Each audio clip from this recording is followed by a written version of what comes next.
Hello, everyone. This is the environmental heating system by Vincent Cupertino, and specifically the environmental heating system in the Piper Seminole.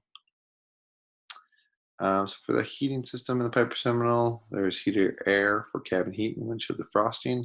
That's provided by a Janotral combustion heater located in the forward fuselage um, to keep the heater system from running in certain situations. There are safety switches. Two switches are activated by the intake valve to prevent both fan and heater operation when the air intake lever is in the closed position, or when the landing gear is retracted, a micro switch turns off ventilation blower so that in flight the cabin air is circulated by ram air pressure only.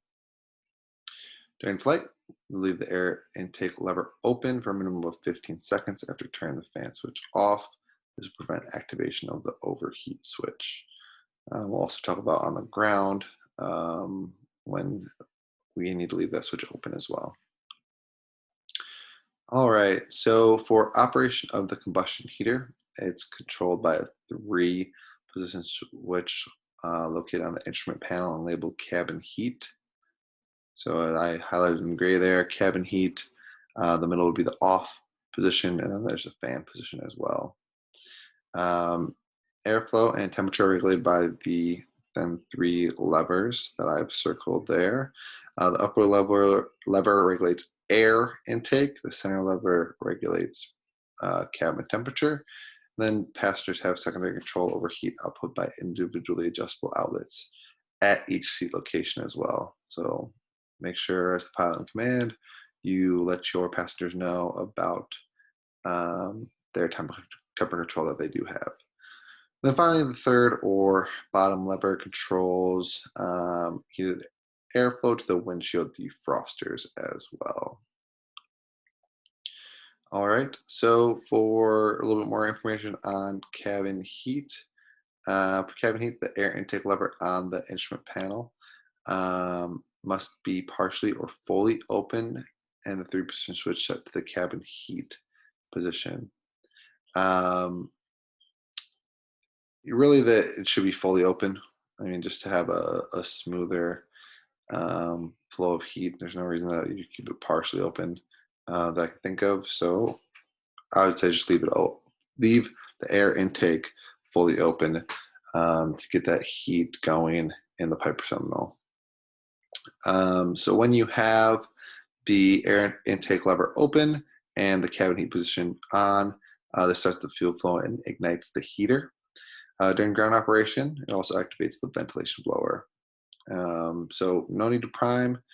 The heater, it'll be heat within seconds, which is a nice benefit that the Piper Seminole has.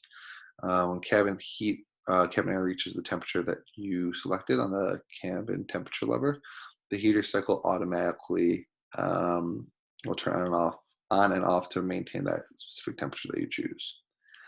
The hours of the combustion heater operation can be monitored from an instrument panel mounted Hobbs switch, or Hobbs meter rather, and the meter is located to the right side of the panel above the heater control switches.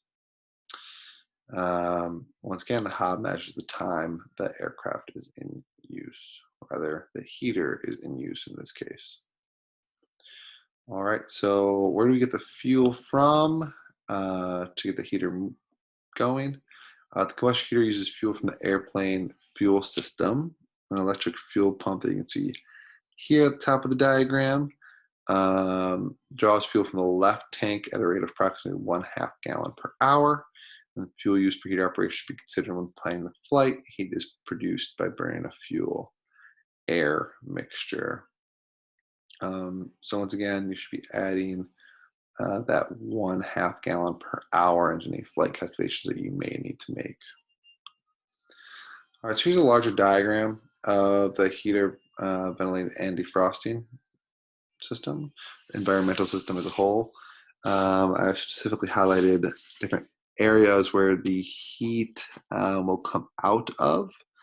So air from the heater is distributed by a manifold through ducts along the cabin floor to outlets at each seat.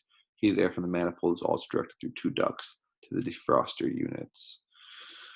So you can see heat comes at the ground, heat comes at the defroster units as well. So there you go. There's a lot that you can look at through this diagram as well. If you look at one, you see the combustion heater there, and where that Janitrol heater is located. Okay. Now for the overheat switch, so there is an overheat switch in the heater unit that acts as a safety device to turn the heater off if a malfunction occurs. Should the switch deactivate, the heater, the HTR overheat warning will activate to restore heater operation. Reset the red button located on the heater shroud in the nose cone compartment. That being said, you cannot do that in flight. That's something that has to be done on the ground. So if you do need to restore heater operations, once again, that cannot take place in flight. You have to do that on the ground. Okay. To prevent activation of the overheat switch during ground operation, turn the 3-position switch to fan for 2 minutes with the air intake lever in the open position before turning the switch off. So similar, I remember in the first slide, I mentioned leave the air intake lever open for a minimum of 15 seconds after turning the fan switch off. This will prevent activation of the overheat switch.